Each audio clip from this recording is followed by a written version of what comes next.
Hey, scaled sequel scorchers, I'm Unsilent, and this is Spyro 2 Ripto's Rage. Hot off the heels of its commercially successful mascot platformer, Insomniac Games and Sony Computer Entertainment quickly returned to the Dragon realm with their sequel to Spyro the Dragon.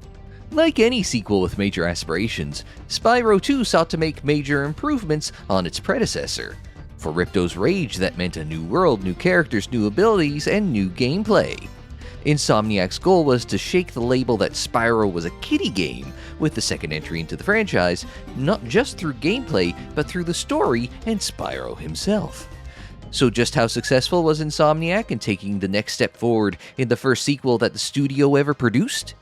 Let's find out on this episode of the Retrospective. Hello, and welcome to the Retrospective, a series in which I look back at classic games that I've played and love. The first episode in this Retrospective series was a look back at Spyro the Dragon. Naturally, I couldn't just look at one game in the Spyro franchise and call it a series, so we're back to look at its sequel. With Spyro the Dragon a hit, and in the midst of a 3-game development deal with publisher Universal Interactive Studios, Insomniac was quickly put back to work on their next release. Insomniac's venture into the realm of the mascot platformer turned out not to be a one and done. Now, not only did they have to come up with a new concept for the sequel, but they had to onboard the feedback from Spyro 1 and build that into a new adventure that was hitting store shelves only 14 months after the original game's release. Despite selling about 5 million copies, mostly in North America and Europe, and becoming one of the PlayStation's top-selling games, Insomniac didn't seem to consider Spyro to be a smash hit with critics and most hardcore gamers. The game ranking's aggregated review score was 85%, but apparently that wasn't good enough for Insomniac. The biggest criticism that Insomniac took to heart was with Spyro's difficulty. As I mentioned in my retrospective on Spyro the Dragon, critics and some gamers found Spyro 1 to be far too easy.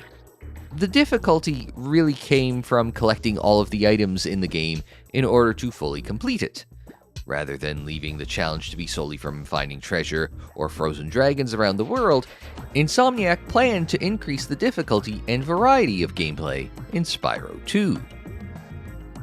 So how does one increase the difficulty in a game where the rules have already been established? Well, by breaking them, of course. While the core gameplay goal of collect the items didn't really change from the original, they changed what was emphasized. Now, Spyro had a lot more work to do in battling the forces of evil. Defeating enemies didn't award gems anymore, but did activate power-ups in each level, which you would need to use to progress. Bosses were no longer optional, but had to be defeated to unlock the next homeworld. And every enemy you came up against after the introductory level was much harder than Spyro 1. In that review, I said the enemies didn't take any lives off me until the final homeworld. They don't make it nearly as easy on you this time out. Where Insomniac really allowed themselves to play with the traditional Spyro mold, so to speak, is by adding minigames. In searching for ways to break Spyro away from the kiddie game label that the press had stuck on the original Spyro, Insomniac batted around a number of ideas in their search for something grander than Spyro 1. They eventually landed on minigames. In a behind-the-scenes interview, Mark Cerny, you might remember him as the driving force behind Knack, told PlayStation Underground that the team had developed about 40 minigames to add as new challenges to the game that would be more difficult than the standard gameplay. However, with the way collecting was structured in this game, these more difficult minigame challenges wouldn't impede progress through the game. It would make getting 100% completion more of a challenge than Spyro 1, though. Despite the fact that the gap between the first and second Spyro games was only 14 months, that wasn't originally the plan. Footage of the game dating back to E3 1999 shows early but familiar-looking footage of Spyro the Dragon 2, the game's original name before adding Ripto's Rage, with a release window of January 2000. Somewhere between May 1999 and probably August or September 99, the game's release window was revised to November 1999. I give that timeline because a Spyro 2 demo showing the November release window shipped on Crash Team Racing's disc, and that game hit store shelves in October. There is internet chatter that this change in release date caused Spyro 2 to get rushed out the door in an incomplete state. Forum posters will point towards there being only 3 homeworlds named after seasons, which left a spring-themed homeworld omitted. They also point towards there only being orbs and no talismans in the final homeworld as another sign of a rushed end to development. However, after over a quarter century since the game's release, no evidence has surfaced to back up this internet legend. In fact, Michael John, a producer on the Spyro games for Sony Games, published a Spyro 2 design document showing only 3 homeworlds in the plan. So while there was logically some pressure to get the game released earlier than initially planned, it doesn't seem to have been a great detriment to the final product. One major change, from the first game to the second, is the voice of Spyro.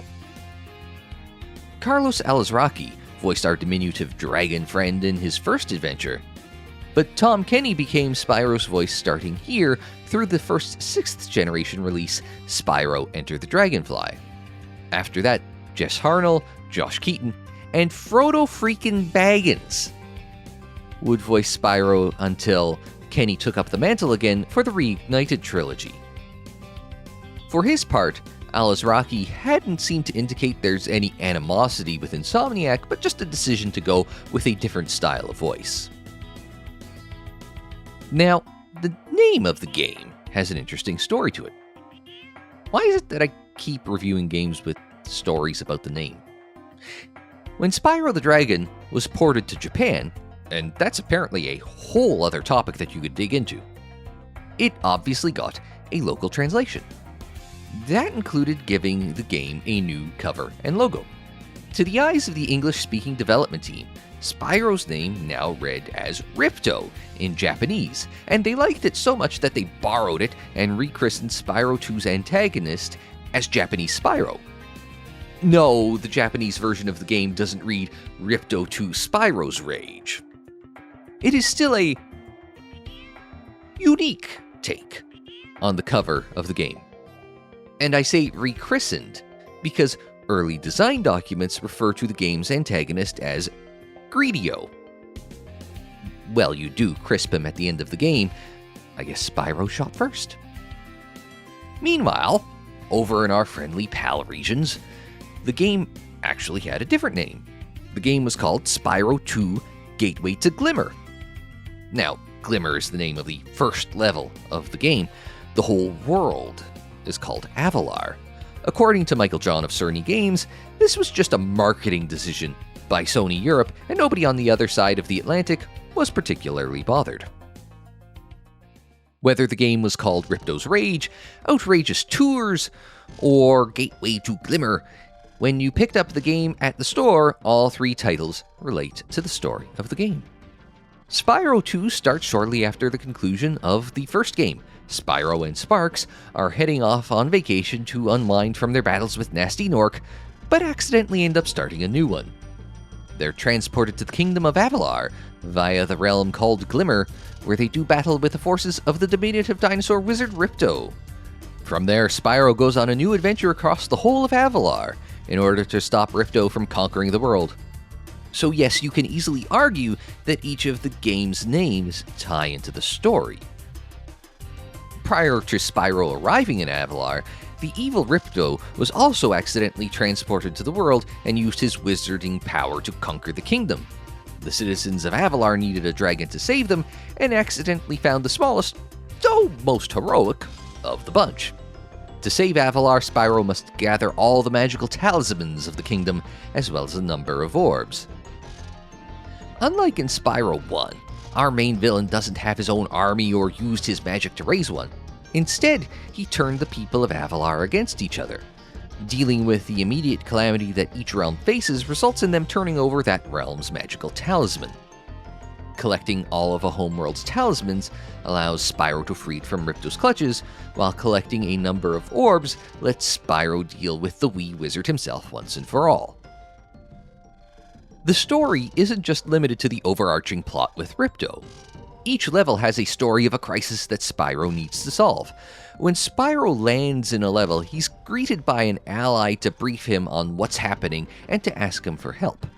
However, each level is bookended by a usually funny cutscene showing what chaos the realm has devolved into before Spyro arrives. At the end of each level, you have another ally explaining how Spyro was able to help them and rewards him accordingly with a talisman or orb. Another big change from the original is that Spyro isn't alone on his adventure through Avalar. With all of the dragons in the Dragon Realm frozen in crystal, Spyro and his dragonfly buddy Sparx had to be alone in the first game. This time out, he frequently runs into new friends along the way. There's Alora, who helps Spyro through his adventure with hints and background information about Avalar and its peoples. There's the Professor, who tries to help with his wacky inventions, but they don't help as much as he'd hope. And there's Hunter, who is always willing to lend a hand to Spyro, even if that seldom goes well. These three show up in homeworlds and realms to point Spyro towards orbs, offer tutorials, and add context to the story. With the addition of the three recurring allies and new characters in each realm, Avalar feels more populated and alive than the Dragon Realm did in the previous game. It makes for a very different atmosphere of game, as Spyro 2 trades the solitary experience of the original for a world that's full of people and personality. All in all, while it's a straightforward story to whisk you through the game, it is more involved than Spyro 1's plot being limited to bookending cutscenes at the start and end of the game. Just don't come into Spyro 2 expecting award-winning storycraft or shocking plot twists. The core gameplay hasn't really changed much from the first game. Spyro can still charge, flame, jump, and glide his way through Avalar. Glide has a little update in it that triangle is now tied to a mechanic called hover, which gives Spyro a little vertical boost before dropping, allowing you more leeway on long-distance glides. While so much emphasis was put on enhancing Spyro 2's challenge, I would argue this actually lowered the difficulty of platforming by giving players more room for error on those longer, precision-demanding glides. In addition to Spyro's normal abilities, he is given 3 new abilities that he unlocks by buying them from Moneybags, Avalar's resident Scrooge McDuck analog, except that he's a bear. In each homeworld, Moneybags will teach Spyro a new skill that will allow him to progress and explore the whole world of Avalar. Yes, even from the game's first level, 100% completion is locked behind Moneybags' paywall. Huh, maybe this is where Activision got some of its ideas. Anyway, early on, Spyro learns to swim underwater. In a change from Spyro 1, our purple dragon friend doesn't take damage and drown from hitting the water and is able to dragon paddle on the surface, but Moneybags can teach him to swim, which opens up a whole new world. No, wait, wrong Disney film. Moneybags teaches him to go under the sea, darling, it's better, down where it's wetter, take it from me. He can also teach Spyro how to climb the ladder, kid, make yourself famous. And he can also head bash, which is a leaping vertical headbutt maneuver to smash objects. Sorry, I don't have a gag for that one. Harley Race? Can I reference Harley Race? He is credited with popularizing the top rope diving headbutt in professional wrestling, after all. He also advises people not to do the diving headbutt, so don't try it at home, kids. Of the 3 new abilities, it's swimming that gets the most use. Perhaps it's because it was unlocked earliest in the game, but swimming is the one most often seen in levels in Ripto's Rage. Water is pretty prominently used to break up levels, hide items, and mix up the gameplay from the standard dry land portion of the show. Other than as a way to gate progress, ladder climbing maybe only factors into the talisman challenge for one level. Head bash, I guess, is used for a couple of enemies and to find some items, but only at the end of the game because it's introduced in the final homeworld. It does feel like it's only here, so there is an ability to unlock in the third homeworld. This does create a shift in level and exploration design from the first game. In Spyro 1, you could go anywhere in a level after unlocking it. The ability gating in Spyro 2 now requires you to return to some old levels with those new abilities to gather all of the orbs and gems. Getting a more prominent feature in the sequel is power-ups. In the original, we saw sporadic use of the Supercharge and Super Flame power-ups. In Ripto's Rage, we see some sort of power-up in almost every level. The classic Supercharge and Super Flame are back, with Super Flame now being more of a projectile.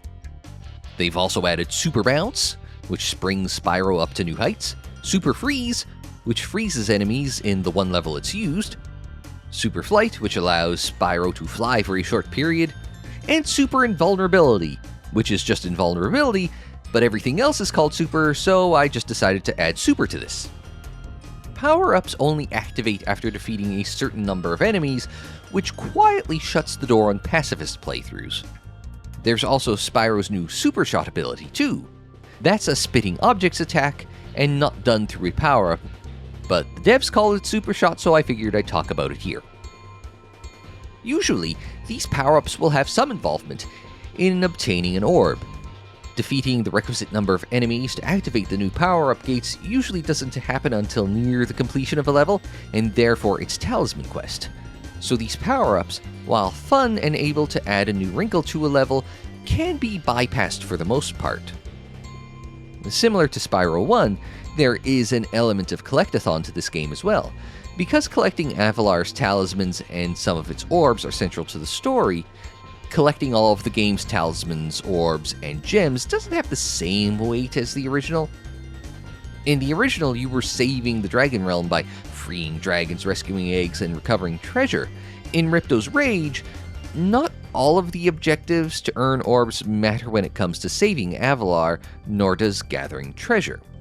In this game, getting all of those items feels more like a video game objective than part of the story, almost giving Spyro 2 more of a modern completionist mindset. Collecting talismans is straightforward. Generally, just going from the start of a level to its end is enough to earn a talisman. And the level design is straightforward enough to easily get you on the path there. Either the level is designed linear enough that you're funneled toward the finish, or there's enough signposting with enemies and points of interest to keep you on the talisman path. Unlike the previous game, or the other items in this game, you have to collect all the talismans to complete the game. Venturing off the main path and exploring levels is often what brings you to the game's orbs. Some orbs are relatively easy to find. You can find them laying around, or earn them by collecting items or defeating certain enemies. Those definitely weren't what Insomniac was focusing on when increasing the difficulty. I do understand why there are easy orbs to earn though, given that you need to collect 40 orbs to reach the final boss fight with Ripto. Other orbs are considerably more challenging to earn. That's where Insomniac's 40 or so minigames come into play. Now, what they categorize and what I would categorize as a minigame seem to be different, but you have the likes of hockey games, puzzle solving, helping your friends with their frequent struggles, and even trouble with a trolley. Trouble with the trolley, eh? Those ones range in difficulty from mildly annoying to still makes me want to rage quit today. So I guess this was mission accomplished when it came to increasing the difficulty of the game. While I appreciate having a variety of things to do in the game, some of these orb quests feel disconnected from the rest of the game. Don't get me wrong, playing hockey was my favorite part of Spyro 2's demo. My concern is that some of these minigames stand separately from the rest of the game, though not as separately as they make them in the next Spyro game, which we will get to in that video. For example, the orb quests in Fracture Hills use the game's established mechanics, but that isn't something I can say about hockey or the trolley. Those two happen to be the most memorable and fondly regarded orb challenges, so you can argue that there's a benefit to adding new mechanics for the minigames, even if those mechanics feel more bolted on instead of built in. But my preference generally favors using what Spyro could already do normally, or with power-ups, to complete orb challenges. Collecting all the orbs and treasures doesn't unlock any new endings, as was the case in Spyro 1. What it does unlock is a bonus level, Dragon Shores, the amusement park that Spyro and Sparks were diverted from at the start of the game. You can get into Dragon Shores after collecting about 80% of the gems and 85% of the orbs. Completing all of the minigames in the park opens up the cutscene theater. Doing that and collecting all of the game's items unlocks a permanent Super Flame power-up. You can also glitch the game into giving you this for a whole playthrough if you quit the main menu from your permanent Super Flame save and then start a new game. That new game will have the permanent Super Flame from the word go. What we have here isn't a complete reinvention of Spyro in response to the first game's criticisms, but a retooling. Insomniac made some relatively minor, but still significant additions and iterations to the gameplay formula from the first one. It was still familiar for gamers who wanted to continue from the original game, but it was fresh enough to give them something new without becoming an unwelcoming challenge for newer or younger gamers. So it wasn't a revolution of Spyro, as Insomniac had touted, but a strong step forward for our purple dragon friend. Much like the rest of Spyro 2, the graphics of Ripto's Rage got an upgrade. While the visual style stayed true to the original, Insomniac was able to do more with the visuals of the game, resulting in more expressive characters, detailed environments, and richer animations. And just because Insomniac was able to get more detail into the visuals doesn't mean that they cut back on the variety and effort. In Spyro the Dragon, each of the game's homeworld areas was given a strong, unique visual identity. The visual identity themes of each homeworld was reflected in the realms accessed from them. That meant you would see a lot of shared visual cues in terms of sharing textures, enemies, locations, and objects across up to a half-dozen levels per homeworld. While this was an effective way of showing story and theme through the game's visuals, it was also a bit of a shortcut through asset reuse. Spyro 2's level design takes a different approach. Rather than have the homeworld set the tone for its children realms, Insomniac initially designed the game with what you could call sister levels. Levels were designed in a pairing system that saw levels share story events, characters, enemies, and visual motifs. Data extracted from a demo version of Ripto's Rage backs this up, as it contains the original names of levels which shows this pairing system. Of the game's 18 realms, 16 of them were paired with another level, or all but the levels of Glimmer and Hurricos. Even as a kid, I noticed the connection between some levels. The realms of Breeze Harbor and Zephyr were openly at war with each other and said as much in-game. They were originally called Zephyr Harbor and Zephyr Meadows, showing the connection between the two. I also noticed this with Robotica Farms and Metropolis, as they shared enemies and references to events in each other's levels. They were originally called Metropolis Acres and Metropolis Spires. That's a quarter of the examples in the game, but even without the demo data, you could see evidence of Insomniac's early design plans in the final product, even if there was potential left on the table without this concept being fully executed.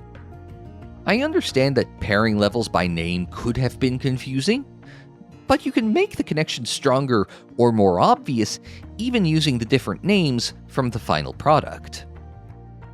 While I liked the execution of the visual cohesion of each homeworld in Spyro 1, there's something to be said about the benefit of adding some variety to the game.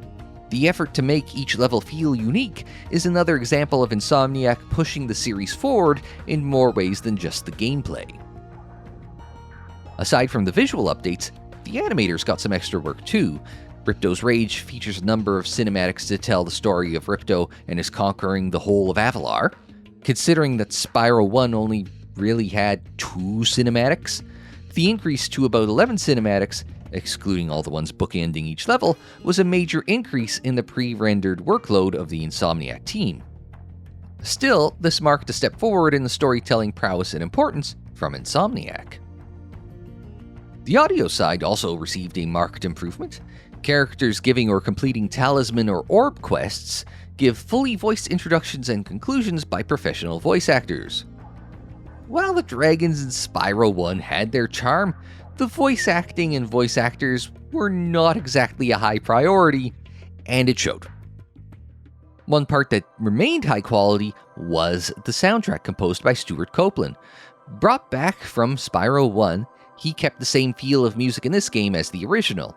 One noticeable change is with the homeworlds, with those no longer being full-fledged levels, but more a breather between realms. The homeworld's themes now take on a quieter, atmospheric ambiance when compared to the rest of the game. While most of the rest of the game leans on visuals to tell the story, Copeland used his contribution to set the stage in each world.